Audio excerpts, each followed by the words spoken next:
Now I would like to call Anvikat on the stage. Give a huge round of applause for her.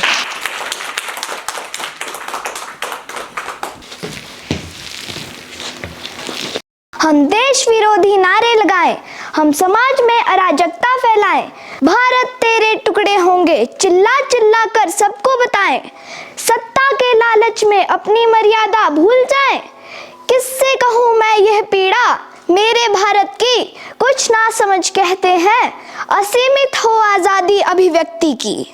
सबसे पहले सम्मानित मंच को मेरा शत शत नमन। My warm greetings to all present here. I, Anvikat from Rohdu, and I am here to present a topic that shapes the destiny of every nation. Freedom of speech versus national security, अर्थात अभिव्यक्ति की आज़ादी बनाम राष्ट्रीय सुरक्षा और इसकी सीमा। अभिव्यक्ति की आज़ादी एक अधिकार है, सोचने का, सवाल करने का, असहमति जताने का और निडर होकर बोलने का। यही लोकतंत्र का आधार है, यही नागरिक की आवाज़ है।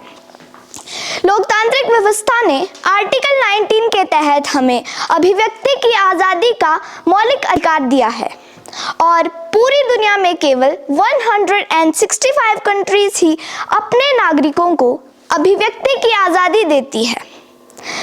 लेकिन मान्यवर, राष्ट्रीय सुरक्षा को नज़रअंदाज करते हुए बोलना आज़ादी तूफान में जलते दीपक के समान है। आज हमारे पास अभिव्यक्ति तो है, पर महोदय उसकी लक्ष्मण रेखा कहाँ है? क्योंकि मर्यादा से परे स्वतंत्रता भी परतंत्रता ही कहलाती है। According to Kerala High Court, freedom of speech is not a license to abuse justice system. मान्यवर, हमारा यह भारत शालीनता, सभ्यता और नैतिकता का प्रतीक है। लेकिन बड़ा दुख होता है जब हमारे इस गौरवमयी देश में कुछ लोग अभिव्यक्ति के नाम भारत तेरे टुकड़े होंगे जैसे देश विरोधी नारे लगाते हैं। दुनिया के सबसे बड़े लोकतंत्र के प्रधानमंत्री जी को अपशब्द कहे जाते हैं।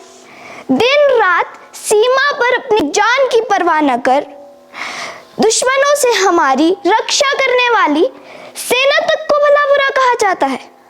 अगर यही अभिव्यक्ति की आज़ादी है तो साथियों, मैं तो ऐसी आज़ादी के पक्ष में नहीं हूँ। हम इस देश का भविष्य है, हमारी भूमिका छोटी नहीं है। साथियों, हमें एक ऐसे राष्ट्र का निर्माण करना होगा जो निडर भी हो और सुरक्षित भी।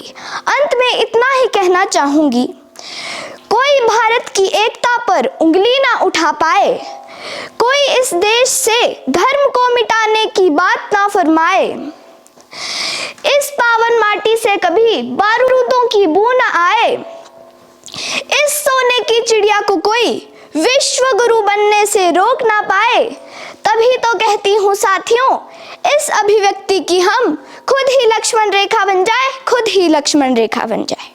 जय हिंद, जय हिमाचल। Thank you.